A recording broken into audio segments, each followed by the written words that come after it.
Hello ladies and gentlemen, welcome back to my channel. In this video we are going to be doing these nails right here. These are the Nail Couture Eternal Beige Coffin, and I've actually had them for a while. I just have not tried them yet, and I gotta say I really like them.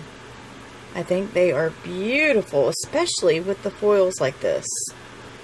I think it turned out really nice. Let me know what you guys think at the end of the video.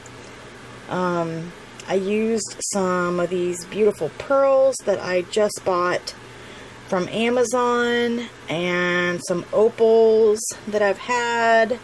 I used some blue opals, some pink opals, and some white opal.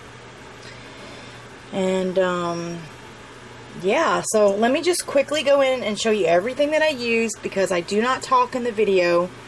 The only reason I didn't talk, you guys, because I was in a hurry. I was headed down to see my oldest daughter, and I wanted to get going. So I will be playing music as you guys watch me put the foils and stuff on. So, like I said, let me show you what all I used.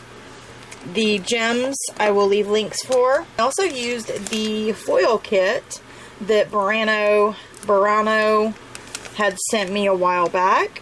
If you guys want to see that review, I will link it in the cards at the top of the screen.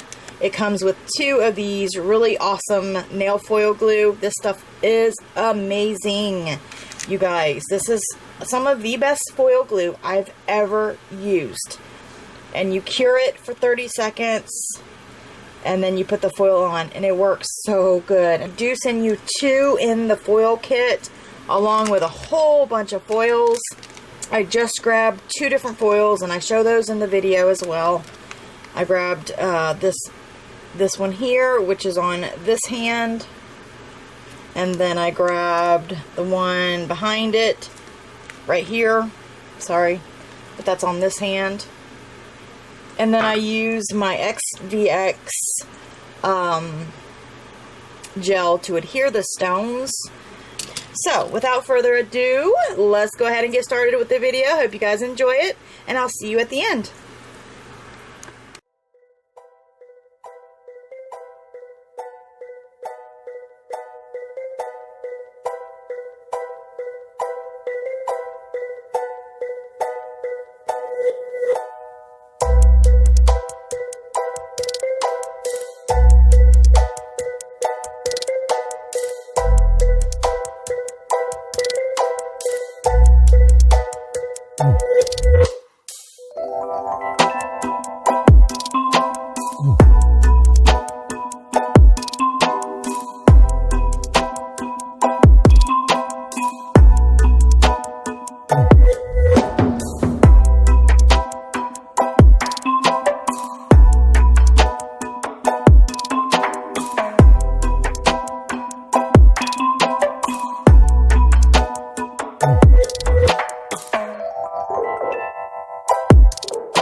Alright, ladies and gentlemen, that was the video. I hope you all have enjoyed it. This is how the nails turned out. We're going to see how long these last. Well, you know what? I may just go ahead and wear them about a week. That way I can go ahead and make more videos on my actual hands. My hands. But the reason I have not been making nails stay on my hands is because I've been wanting to do more videos. I know a lot of people have asked me, you know, why do the nails and then pop them off? Just because I want to do more videos, and that's the only reason. Why don't I use my practice hand? Because a lot of people don't like seeing it on practice hands. They want to see it on real hands. So, yeah. But anyway, I think my practice hand looks pretty real. So we may just go ahead and start using her a lot more. But in the meantime, that is what we got. That is how I did this set. Let me know, like I said, down in the comments what you think. Everything used in the video will be in the description box. All my links and codes are also down in the description box. And yeah, that's it, guys. So if you are new, don't forget to hit that subscribe button and notification bell so you don't miss out on any of my videos. Please like and share the video if you'd like. I hope you all have an amazing day. Stay safe and stay blessed. Bye.